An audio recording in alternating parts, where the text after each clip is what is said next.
O livro de Atos é o segundo volume de uma obra de duas partes unidas que hoje denominamos Lucas Atos. Foi escrito pelo mesmo autor, Lucas, que foi um colega de trabalho que viajava com Paulo. Isso é evidente a partir da introdução do livro, onde Lucas diz: Eu escrevi o primeiro volume, que é o Evangelho, sobre todas as coisas que Jesus começou a fazer e ensinar.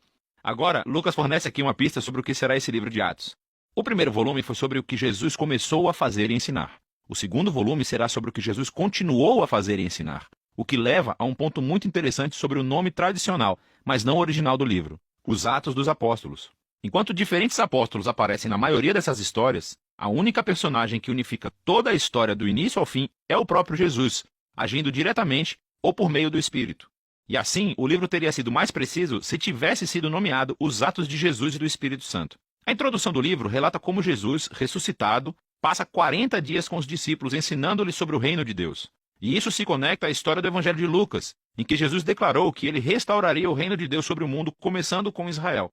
Então ele chamou Israel para viver sob o reino de Deus ao segui-lo. E ele foi coroado rei quando desistiu da sua vida, e depois venceu a morte com o seu amor. E assim começa o livro de Atos com o rei Jesus ressuscitado, ensinando os seus discípulos sobre a vida no seu reino. Então, ele promete que o Espírito virá em breve e eles serão imergidos na sua presença pessoal. E isso cumpre uma das principais esperanças dos profetas do Antigo Testamento, que no reino messiânico a presença de Deus, seu Espírito, viria e moraria entre o seu povo, em um novo templo e transformaria os seus corações.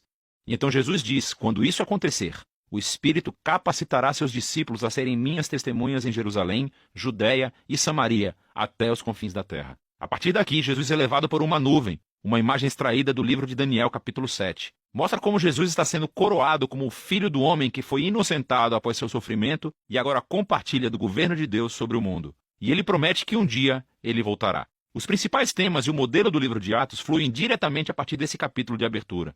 Essa é uma história sobre Jesus conduzindo o seu povo através do Espírito, a irem pelo mundo inteiro, convidando todas as nações a viver sob seu reino. E então, a história começará com essa mensagem sendo divulgada em Jerusalém, e depois pelas regiões vizinhas da Judéia e Samaria, repletas de pessoas não judias, e depois de lá, para todas as nações até os confins da terra. Esse vídeo se concentrará na primeira metade do livro. Então, a sessão que se concentra em Jerusalém começa com os seguidores de Jesus aguardando pela festa de Pentecostes, quando todos esses peregrinos judeus de todo o mundo antigo estavam na cidade. E o Espírito Santo vem sobre os discípulos como um forte vento e algo como chamas aparece sobre a cabeça de cada pessoa e juntos começam a anunciar e contar histórias dos atos poderosos de Deus.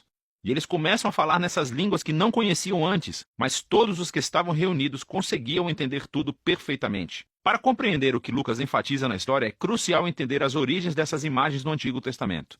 Então, primeiro, o vento e o fogo são uma alusão direta às histórias sobre a presença ardente e gloriosa de Deus enchendo o tabernáculo e o templo. E também está relacionado com as promessas proféticas de que Deus viria e viveria no novo templo do reino messiânico por meio do seu Espírito. Aqui em Atos, a presença ardente de Deus vem habitar no meio do seu povo, não em um edifício. Lucas está dizendo que o novo templo prometido pelos profetas é a nova aliança da família de Jesus, o povo de Jesus, o que se relaciona à segunda coisa que Lucas está tentando dizer aqui. Os profetas prometeram que, quando Deus viesse habitar no seu novo templo, ele reunificaria todas as tribos de Israel sob o reino messiânico, e as boas novas do reino de Deus seriam divulgadas e anunciadas às nações. Lucas descreve em detalhes a integração de multitribos internacionais de todos os israelitas que estavam